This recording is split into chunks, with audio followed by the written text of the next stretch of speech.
Hello, everyone. My name is Kirill, and today I'm going to speak with Mr. Costa about his experience and knowledge in the field of the blue economy. So please tell us about yourself. Hi, my name is Jorge Costa. I'm from Portugal. I'm a professor at the ISEC Lisboa, the Higher Institute of Science and Education. I have a graduation in environmental engineering, and after that, a master and a PhD in energy and bioenergy. And I started to work very soon as a professor in the university. Even before my PhD, I was invited to lecture some classes. And after that, I made the PhD in energy and bioenergy. And currently, I'm teaching some of the basic classes like physics and others a little more complex like bioenergy and applied thermodynamics. And we always trying to make some opportunities for the students to work in the field of energy and renewable energy related subjects. And the blue economy and all the energy related to the oceans and water are very important for our courses. Actually, I'm currently coordinating the graduation in energy renewable energy and environmental course. It's a degree. And our students are basically focused in renewable energy related subjects. Thank you, Mr. Costa. Before we go to the renewable energy topic, which is very interesting for us, I want to ask you about your education and your path, how you become a professor. Probably to be interesting for our audience to get to know what is the path of a person if he or she wants to reach such a high level. So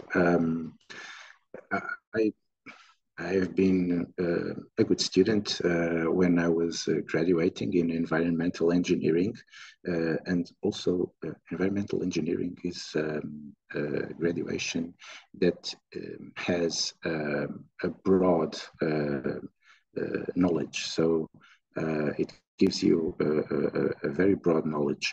And because I was one of the best students in the graduation, I was invited by the former coordinator to start to give some lectures as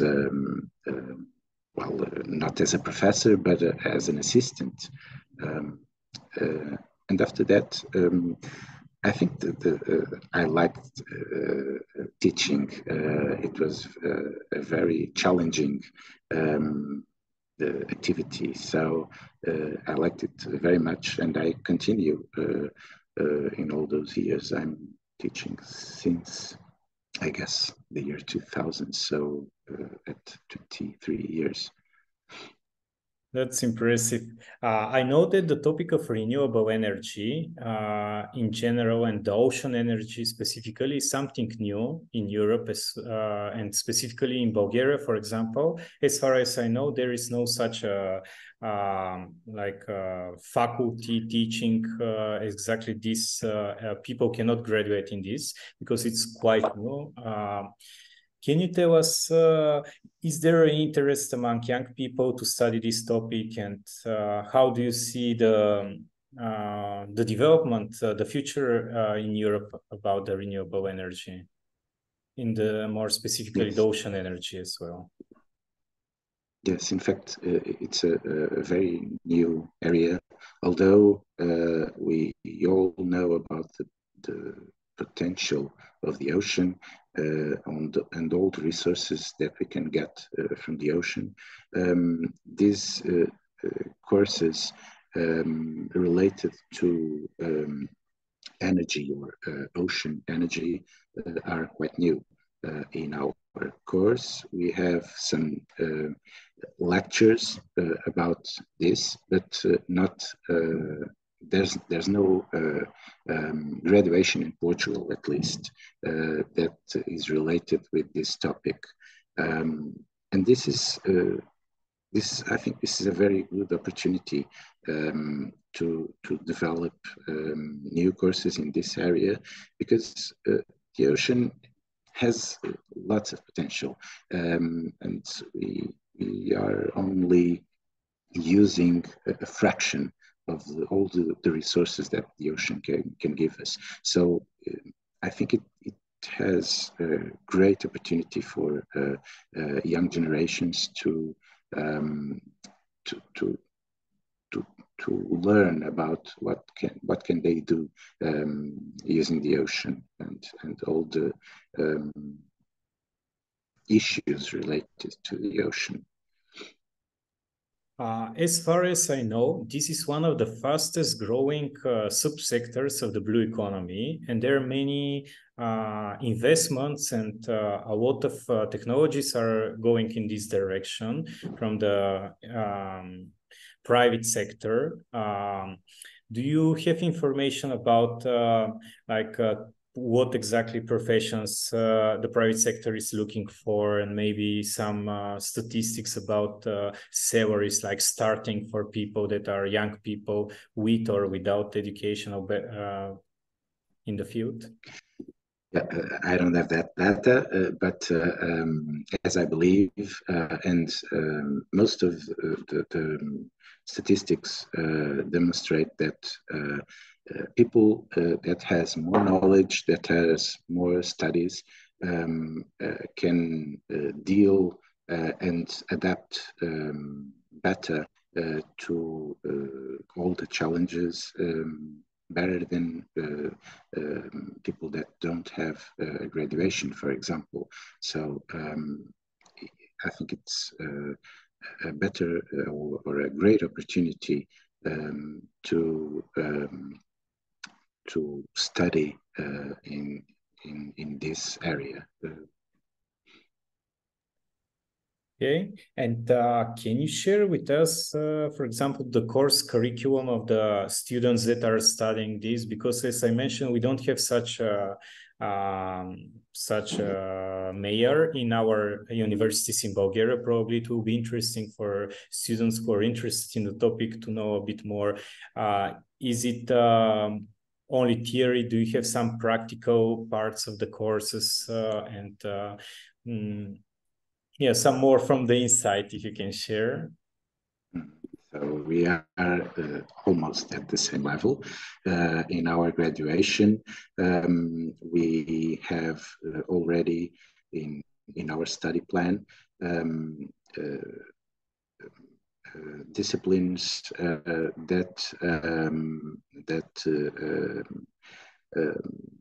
where students can learn about ocean energy and all the related energy production using the ocean, and also all the energy related production using also fresh water. Not only the ocean, but also fresh water. But one of the subjects that we are dealing the most is energy related production using the ocean. Can you tell us a bit more about the new trends? Usually, is there many companies, European companies, that invest in the ocean energy production? For example, I know that in the Scandinavian countries, it is already there are some huge investments, and they're already producing energy from the oceans, but and also in the North Sea in general. Yes, yes. In fact, most of the Scandinavian countries are investing in energy production using offshore wind energy. And this is only part of the resources that the ocean can give us, because not only wind energy is an opportunity to produce energy, but if we think about algae production, the ocean can be as the vast, let's say, land resources for the growth of algae, because we have lots of areas to explore growing algae, and then use this algae to produce energy. It can be in the form of fuels, like green fuels, but it also can be in the form of hydrogen or direct electricity using fuel cells that work with algae. So biomass is a very promising field for the energy production. Okay, as far as I know, there are three main types of ocean technologies, like the wave, tidal, and the ocean thermal. How is the situation in Portugal? Do you produce? Do you have one of the three subtypes in your country? Well, we have it as pilot projects only. We don't produce energy using tidals or thermodynamic energy production using different temperatures of the ocean. We only have it as a pilot scale. Okay, that's for me, for sure, one of the sectors that I see it's a huge source of not just energy, but also job professions, job opportunities for young people, because I think there will be in the future a lot of search of manpower, of human resources in the field. This is why I wanted to ask you if you can give advice to young people that are interested in the field. What do you think, what advice can you give them? What advice would you give them if they want to follow up a career in some of the subsectors of the ocean energy and renewable energy in general? My first advice is always be curious. If you are curious, you can achieve lots of results. Making questions is a better way to learn, and obviously search for a course that could be practical. I think this is very important. We all have lots of access to information, but most of the people don't have enough practice. And I think this is the best way to learn, putting hands in things, and please be curious. Thank you very much. It was a pleasure to speak with you. Thank you for your time and for all the interesting information you shared. I hope after this interview, more young people will be engaged in the blue economy and more specifically in the ocean energy and renewable energy in general, because it's a huge field that I think we'll be developing. It's one of the fastest growing field, as I mentioned. So, yeah, thank you for your time. I will end the recording. Thank you very much for the opportunity. Yeah, it's